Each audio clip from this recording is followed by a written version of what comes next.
Eu não sei quanto a você, pode se sentar, eu não sei quanto a você, mas eu gosto muito dessa palavra de encorajamento que Jesus deu, dizendo, vai e não peques mais. Eu penso que essa palavra é uma palavra de perdão, não é não? Perdão. A gente pode ouvir distorcidamente a Bíblia, né? Parece que vai e não peques mais é uma palavra de acusação. Mas ele disse aquilo para uma mulher que ele havia perdoado. Amém? Então eu gosto dessa palavra, de compartilhar ela e de ouvir também essa palavra. Então você pode dizer para o irmão do lado, irmão, vai e não peca mais, irmão. Fica firme. Jesus já fez a obra completa, né? Já te perdoou, já te restaurou, não é verdade? Amém. Eu fui escalado para fazer um devocional, um pequeno devocional com você hoje. E eu penso que esse tipo de compartilhamento não tem a ver necessariamente com o tema, tem a ver com aquilo que a gente está vivendo. Eu acho que um devocional deve ser baseado na nossa experiência pessoal, né, de buscar a Deus, de servir a Deus. Então, eu quero ler um texto que você conhece, que talvez você nem precise abrir a Bíblia, talvez, que é Mateus capítulo 6, a partir do verso 9 até o verso 13, que diz assim, Pai nosso, que estás nos céus, santificado seja o teu nome. Venha o teu reino, seja feita a tua vontade, assim na terra como no céu.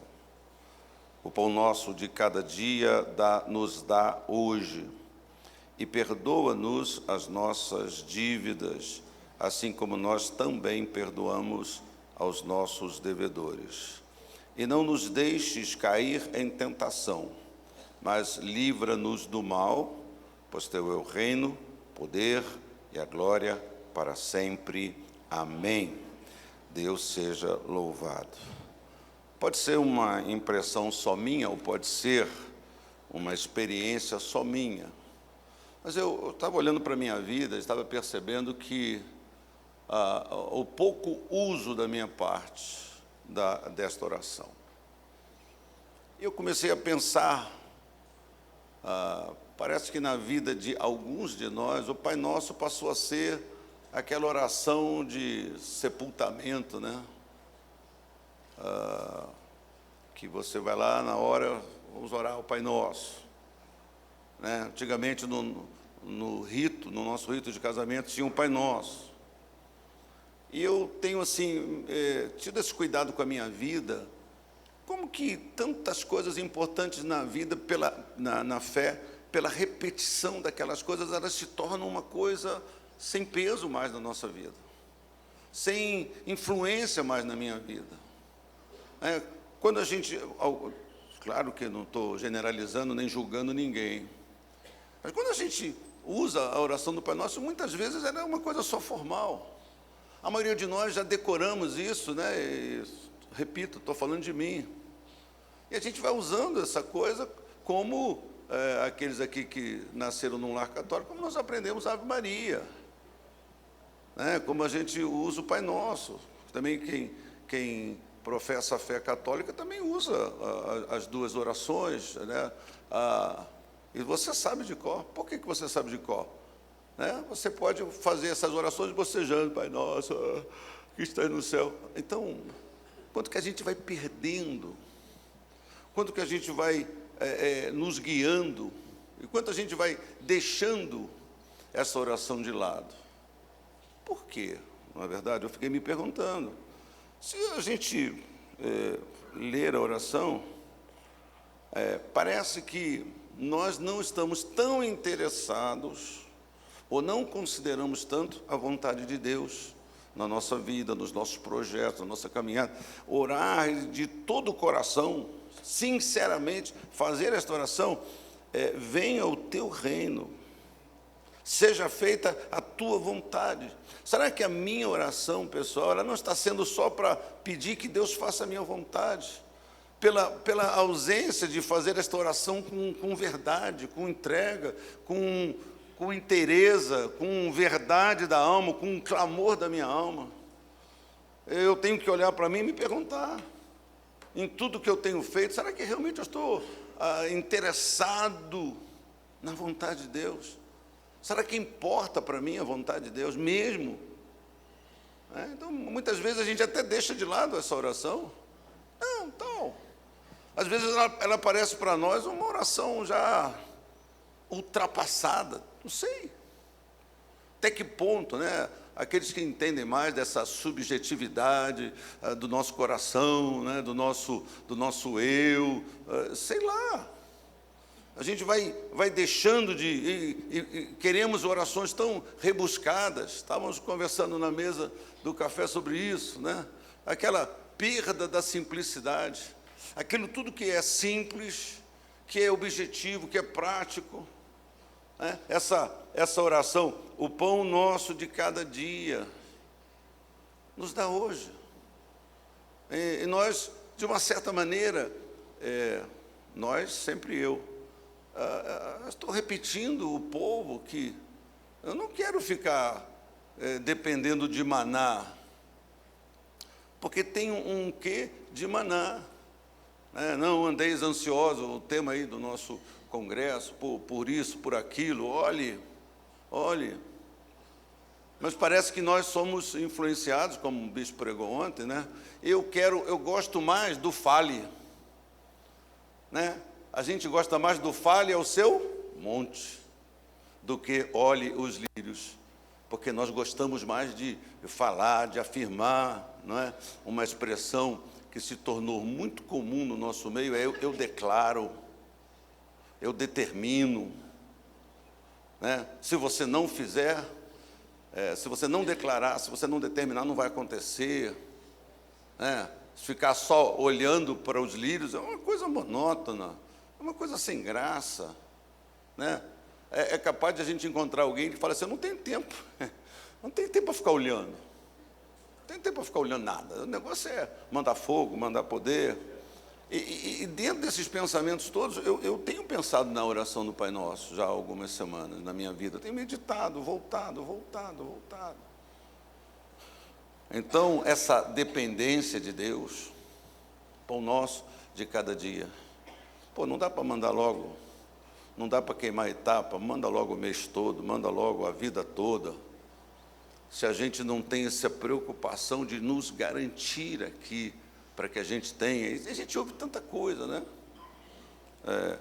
Quando você pensa numa velhice tranquila, o que você pensa? O que é uma velhice tranquila? Quem alcança uma velhice tranquila? Não, porque você fez um pé de meia, né? E a expressão de pé de meia não serve mais. Tem que fazer um pé de gigante, né? Um pezinho de meia é pouco para o Brasil, então você tem que ter muito, você tem que ter mais, quanto mais melhor, quanto mais garantido. O pão nosso de cada dia. Você já percebeu que nós somos chamados para essa dependência, né? Somos chamados dessa dependência de Deus, que a oração nos coloca nessa posição. Então, quero compartilhar com você esses meus cuidados comigo mesmo.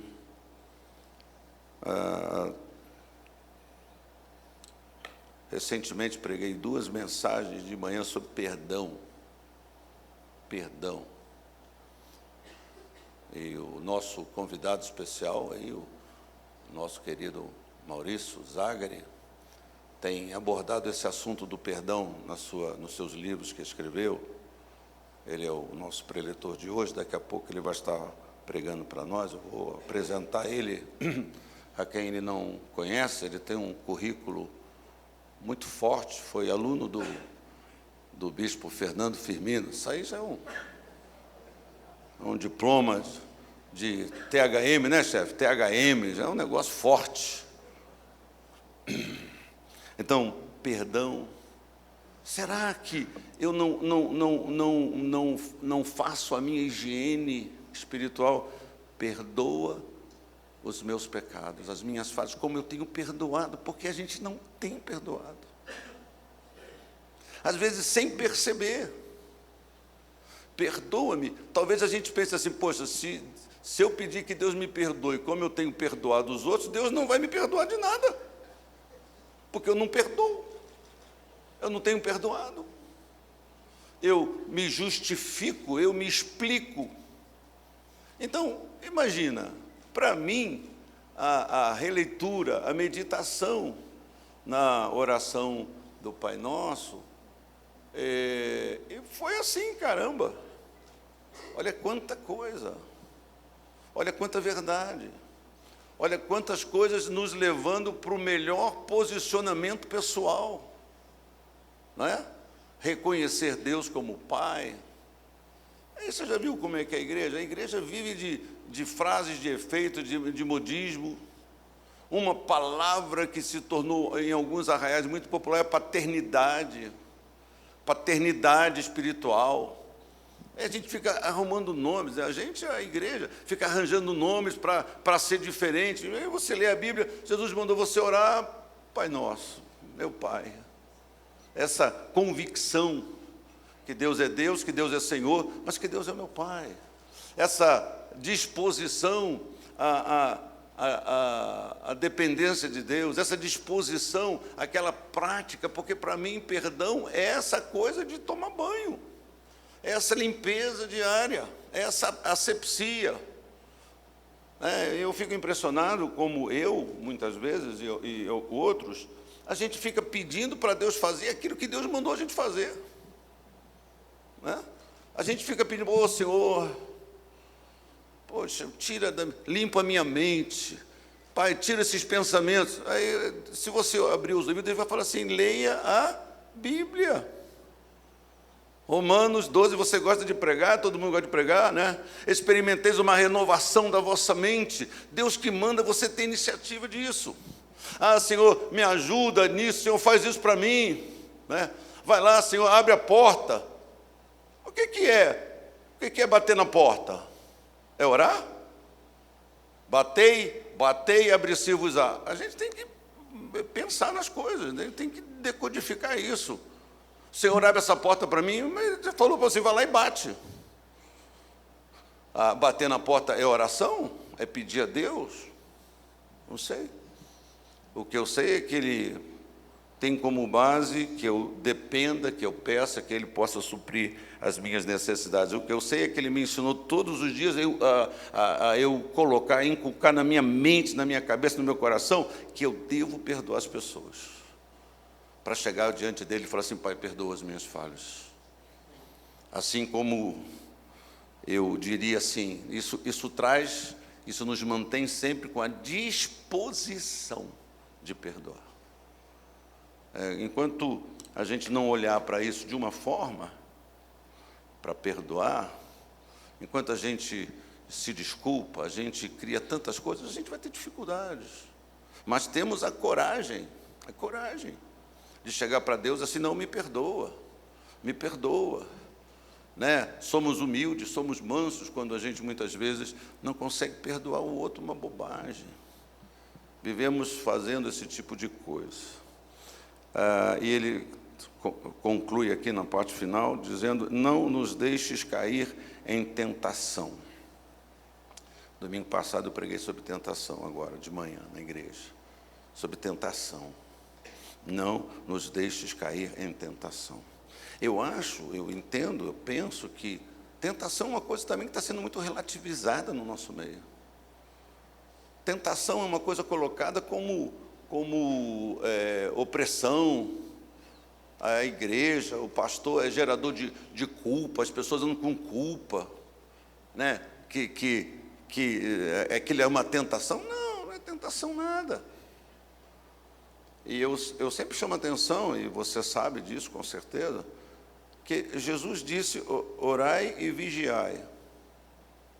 Orai e vigiai é para que você não entre na tentação. Quantos de nós nos achamos tão superiores que ficamos brincando com isso? Né? Que ficamos com aquela coisa, não, nada me pega, não vai me pegar.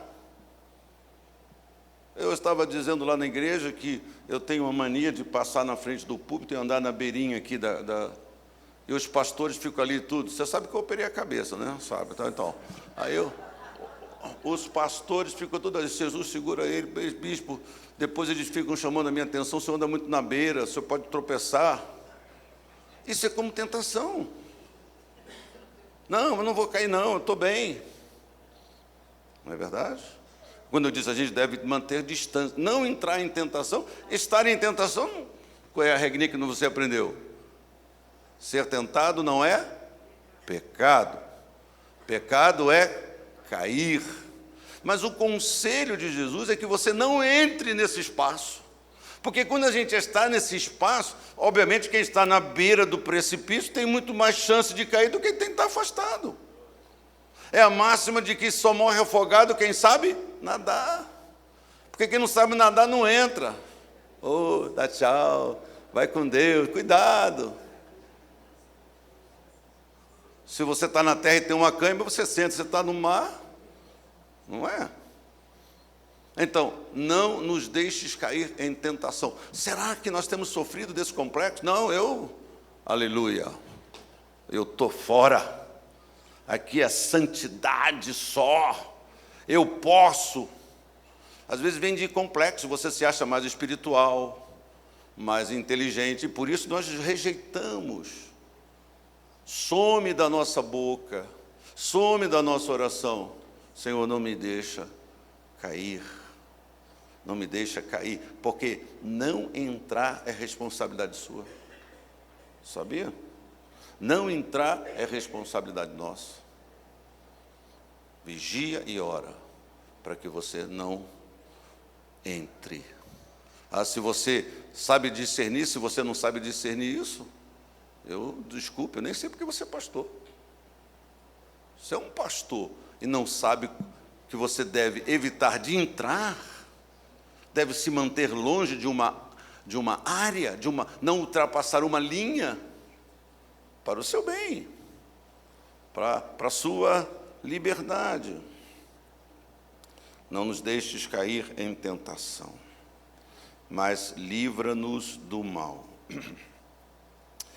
E sem muita, explicação teológica e tal, e o final da oração está entre colchetes. Pois teu é o reino, o poder e a glória para sempre.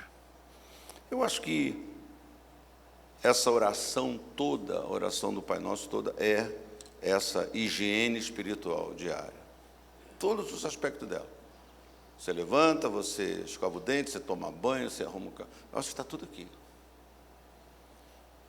Pois teu é o reino. A nossa tentação. Estava falando com alguém e às vezes alguém conversa assim, né? Poxa, eu construí a igreja. É mesmo? Para você teve dinheiro para tudo isso? Não, é uma maneira de dizer.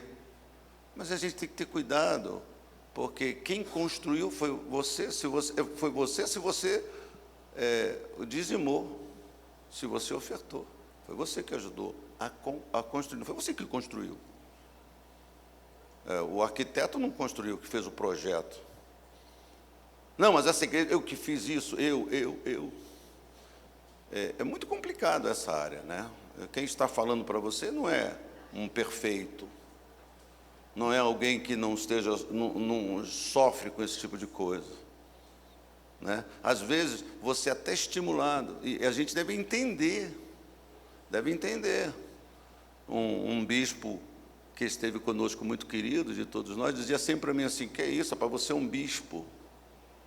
Você é um bispo. Eu sempre pensava nisso. Isso quer dizer o quê? O que ele está querendo dizer para mim? Ele dizia: não tem nada que um bispo não possa fazer. Era uma brincadeira, sei lá se era, acho que era. Porque tem um monte de coisa que bispo não pode fazer. E tem mais um tanto de coisas que bispo não deve fazer. que não deve fazer. Mas a gente, né, começa certas coisas na nossa cabeça. Eu posso, o complexo do Figueiredo, né? Eu prendo, eu bato, eu arrebento. Quantos de nós temos essa coisa? E acaba que a gente não percebe que a gente está mexendo nessa última área aqui. A Deus pertence o reino, o poder e a glória para sempre. Parece estranho, mas eu digo para você, pessoalmente, que eu preciso me lembrar, ou eu preciso lembrar para a minha carne, ou eu preciso lembrar para a minha vontade, todo santo dia, que de Deus pertence o reino, a glória, o louvor, a igreja, e tudo que somos e tudo que temos recebido de Deus. Então, eu queria compartilhar com você esses princípios. Gostaria muito que você também passasse, não só a citar, mas que você usasse aprendemos na Nova Vida que isso aqui é uma estrutura de oração, que não é uma oração para ser repetida. Deixa eu te fazer uma pergunta. Você não repete as suas orações? Você não é repetitivo nas suas orações? Nós não somos repetitivos nas nossas orações públicas? Somos. É muito difícil, não é não? Você ser pastor de uma igreja e todo dia fazer uma oração diferente. Eu fico me olhando lá e falei, Miguel, pelo amor de Deus, Senhor, muito obrigado por esta manhã, estamos aqui, Pai. Obrigado pelos músicos, obrigado pelo GV. Aí eu estou vendo lá um pastor nosso que está aqui, lá de Caxias, está orando que nem eu oro. Obrigado por isso. Obrigado. É tão difícil a gente ser criativo. Mas a gente quer ser criativo, né? Por isso que o pessoal começa, né? Eu invoco o Gabriel, eu peço ao Senhor que tu mande o anjo Gabriel Sniper para... Eu peço que o Senhor mande o Miguel com a bazuca. Já te contei N vezes essa historinha, né? Eu entrei num carro com os pastores de Juiz de Fora para um retiro, e um pastor que orou do meu lado, Pai, agora. O cara fez força, não foi um negócio assim fácil. E eu invoco o anjo da mecânica. Caramba! A coisa foi forte. Eu me desencostei dele um pouquinho, que está no banco traseiro. A gente quer ser criativo, a gente quer ser... Talvez por isso, a gente se desapega. Talvez por isso a gente se cansa dessa oração. Da largura, dos aspectos que ela mexe com a nossa vida e que ela nos calibra, ela nos foca. Então eu queria compartilhar isso com você. Espero que você não guarde só o anjo da mecânica, mas que você guarde o restante que foi compartilhado. Vamos fazer uma oração? Então, faça uma oração você. Ore ao Senhor.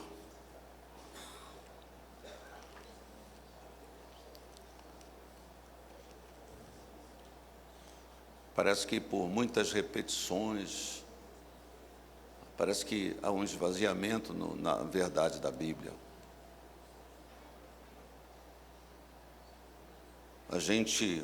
É muito comum na igreja a gente falar assim, olha, eu determino a sua cura hoje, e fica por isso mesmo. As pessoas vão embora e ninguém foi curado. E a gente segue assim. Até que ponto, não é? A gente contribui para um certo sentimento. O pastor já falou tantas vezes, nada acontece. Quantas vezes se deixa de crer? Quantas vezes se deixa de acreditar por uma falta de compromisso meu, de sinceridade, de verdade? Não, mas eu quero abençoar. Sim, mas Não é todo mundo que pode abençoar todo mundo. Você, para abençoar, você tem que ter. Ninguém dá o que não tem. Não adianta a gente transformar a palavra de Deus, e parece que isso acontece em chavão, em frases de efeito, que não produz efeito absolutamente nenhum. Nenhum. Nenhum. Eu queria que você parasse e se lembrasse, qual foi a última vez que eu fiz essa oração contrito? Contrito. Qual foi a última vez, já que você sabe de cor a oração, que você se ajoelhou, e você se emocionou, e você foi amparado, confortado, ao dizer Pai Nosso, Pai Nosso,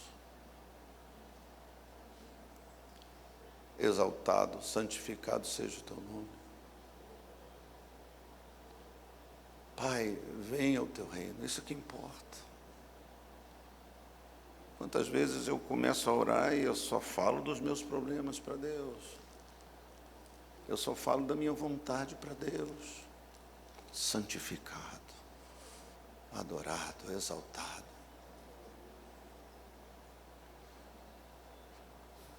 Estou pensando, estou meditando nessa frase, santificado. O que essa frase quer dizer? Eu santifico o nome do Senhor só em falar santificado seja. Quando Jesus me ensinou a dizer santificado seja o teu nome, Ele estava falando de quê? De quê que eu tenho que fazer? Pense, medite. Santificado seja o teu nome. Santificado seja.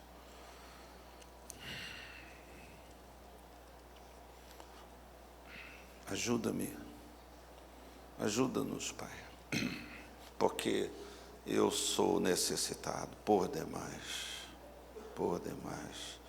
de Ti, da Tua graça. Por favor, Pai, eu já sei que a minha pequena experiência, eu já sei, Pai, que essas coisas não vão me proteger de cair em tentações. É o Senhor só. Ajuda-me a sempre caminhar com esse entendimento, Pai. Que não é a minha esperteza, que não é os dons que eu tenho, não é a capacidade de discernir, mas é o Senhor que guarda. É o Senhor, e eu preciso entender isso. E eu preciso não sair deste lugar. Não me deixa, Pai. Não me deixa. Que nos momentos difíceis do nosso caminho, que eu possa olhar na mão de quem eu estou segurando. De quem, de verdade, eu estou dependendo. Pai, eu oro, eu peço, eu agradeço, Pai, pelo Teu cuidado na minha vida.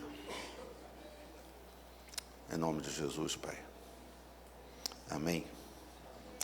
Amém. Deus é bom. No nosso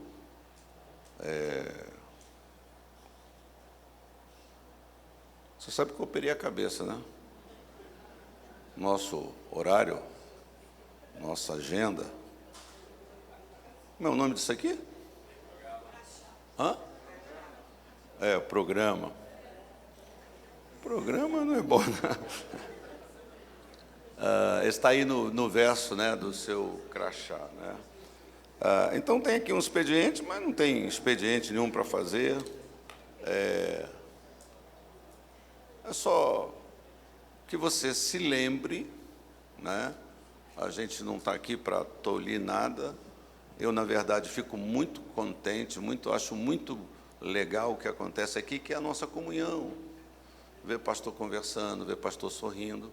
Só toma cuidado para não fazer isso 7 da manhã debaixo da minha janela, por exemplo, ou debaixo da janela de outro irmão, né? Então, tudo é bom, mas só ter esse cuidado. A mim não atrapalha, mas eu sofro quando você faz isso, porque a minha mulher fica chateada e ela me chuta, ela me reclama de mim, briga comigo, tá? Esses crentes aí, tudo falando alto. Então, em suma, você está me entendendo, esses cuidados que a gente tem que ter normais. Eu estou falando assim, eu sou um sujeito que fala muito alto mesmo, eu atrapalho e às vezes a gente não se toca, tá certo? Tem aí a literatura, falar do nosso preletor. O Zagari trouxe alguns livros, poucos livros, que